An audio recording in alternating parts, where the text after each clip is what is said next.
الصلاة والسلام عليك يا رسول الله. الصلاة والسلام عليك يا حبيب الله.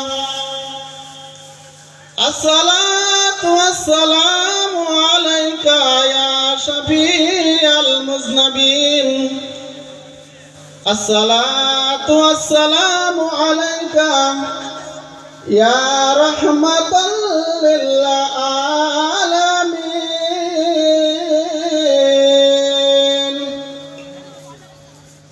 والصلاة والسلام على من كان نبيا وآدم بين الماء والطين. أما بعد فأعوذ بالله من الشيطان الرجيم. بسم الله الرحمن الرحيم. وما أرسلناك إلا رحمة للعالمين.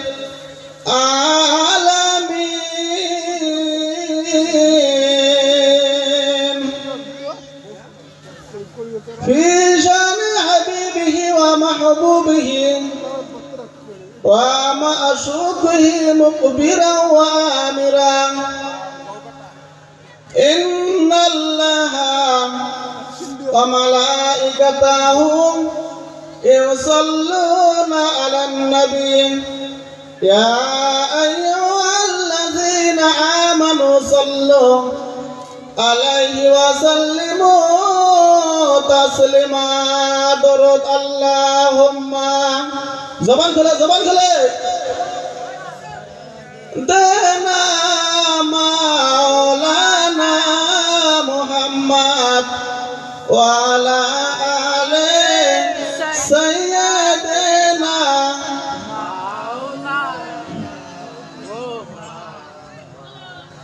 ধন্যবাদ। আমি নবী ধন্য তোমার কুলমান। তোমার কোলে জন্ম নিলেন দয়ার নবী দুজাহান। আল্লাহুম্মা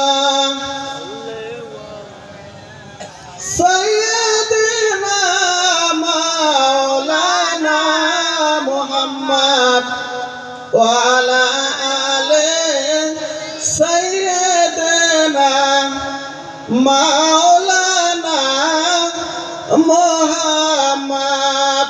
রব্বুল আলামিন বলেন, রে দুনিয়ার মানুষ, আমি আল্লাহ দুইটা জাতি আমি আল্লাহ বানাইছি, জিন এবং ইনসান। আমি আল্লাহ বানাইছি শুধুমাত্র আমি আল্লাহর ইবাদত করার জন্য, আর কোন কারো ইবাদত করার জন্য না, শুধুমাত্র আমি আল্লাহর ইবাদত করার জন্য। আমি আল্লাহ আসমান বানাইলাম, জমিন বানাইলাম, গাছ বানাইলাম, মাছ বানাইলাম, এই সব কিছু বানাইলাম বান্দা আমি তোমাদের খেদমত করার জন্য। জোরে কান সুবহানাল্লাহ। আমার আল্লাহ রব্বুল আলামিন নামাজ পড়ে না, রোজা রাখে না, হজ করে না, যাকাত দেয় না রে মুসলমান। আমার আল্লাহ রব্বুল আলামিন আমার নবীর উপরে দরুদ ও সালাম প্রেরণ করেন। জোরে কান সুবহানাল্লাহ। আল্লাহ রব্বুল আলামিন বলেন সূরা আহজাব, বিসমিল্লাহির রহমানির রহিম, ইন্নাল্লাহা ওয়া মালাইকাতাহু ইউসাল্লুনা আলান নবী ইয়া আইয়ুহাল্লাযীনা আমানু সাল্লু আলাইহি ওয়া সাল্লিমু তাসলিমা। জোরে কান সুবহানাল্লাহ।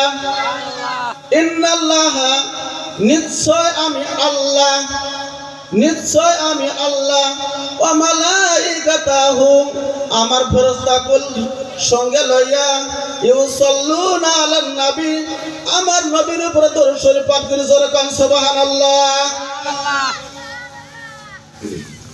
আল্লাহ রাব্বুল আলামিন বলেন, ইয়া আইয়ুহাল্লাযীনা আমানু সাল্লু আলাইহি ওয়া সাল্লিমু তাসলিমা।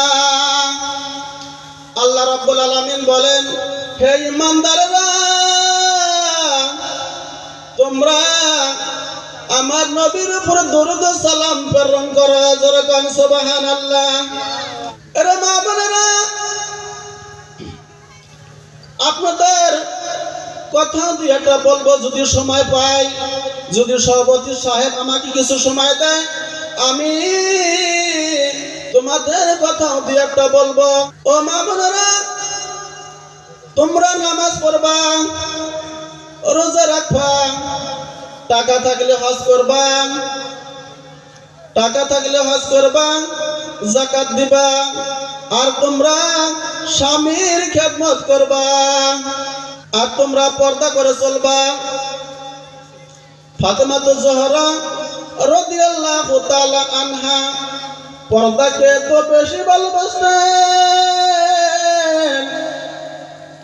যে তিনি ইন্তেকালের আগে হযরত আলীকে ডেকে বলেন, স্বামী, আমার মওতের সময় এসে গিয়েছে, আমি বিদায় হয়ে যাব দুনিয়া থেকে, কিন্তু একটা অনুরোধ, আমার জানাজা যেন গভীর রাত্রে হয়। জোরে কোন সুবহানাল্লাহ। আমার জানাজা যেন গভীর রাত্রে হয়। অল্প কয়েকজন লোক দিয়ে আমার জানাজা দিবেন, কারণ আমার মওতের খবর পেলে সাহাবাদের মধ্যে কান্নার রোল পড়ে যাবে। খাটের উপরে লক্ষ্য করে দেখবে ফাতেমা এতটুকু লম্বা ছিল, পর্দার খেলাফ হয়ে যাবে। তাই আমার অনুরোধ, গভীর রজনীতে আমার জানাজা দিবেন। জোরে কোন সুবহানাল্লাহ। নারে তাকবীর, নারে রিসালাত, নারে গাউসিয়া, ইয়া আহলে সুন্নাত ওয়াল জামাত। হযরত আলী রাদিয়াল্লাহু তাআলা আনহু, হযরত ফাতেমা রাদিয়াল্লাহু তাআলা আনহার ইন্তেকালের পর কয়েকজন সাহাবীদেরকে খবর দিলেন রে মা বোনেরা। তার মধ্যে হযরত আবু যর গিফারি রাদিয়াল্লাহু তাআলা আনহু তিনি ছিলেন ওই জায়গার মধ্যে।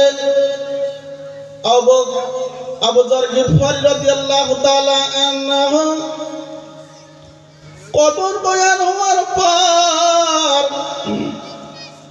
খালি শরীরে নেমে গড়াগড়ি দিতে লাগলেন, আর বলতে লাগলেন, এরে কবর, তুই কি জানিস তোর ভিতরে কাকে রাখতেছি? তুই কি জানিস তোর ভিতরে যাকে রেখে যাব তিনি হইলেন হযরত ফাতেমাতুজ জোহরা রাদিয়াল্লাহু তাআলা আনহা। জোরে কোন সুবহানাল্লাহ। খবরদার, কোন বেয়াদবি করবি না। কবর থেকে কোনো আওয়াজ আসলো না। এবার আবু যর গিফারি চিৎকার করে বলেন, এরে কবর, কেন তুই উত্তর দিস না? আমি তোর ভিতরে যাকে রেখে যাব রে তিনি হলেন হযরত আলীর স্ত্রী, হযরত হাসান হুসাইনের মা। তাকে রেখে যাব। খবরদার কোনো বেয়াদবি করবি না। কবর থেকে কোনো আওয়াজ আসলো না রে মুসলমান। এবার আবু যর গিফারি রাদিয়াল্লাহু তাআলা আনহু আবার বলেন, এরে কবর, তুই কি জানিস তোর ভিতরে কাকে রেখে যাব? আমি যাকে রেখে যাব তিনি হইলেন আখিরি জামানার পয়গম্বর নবী মুহাম্মদ সাল্লাল্লাহু আলাইহি সাল্লাম। এর কলিজার টুকরা আদরের দুলালি কন্যা মা ফাতেমাকে রেখে যাব। খবরদার কোনো বেয়াদবি করবি না, খবরদার কোনো বেয়াদবি করবি না।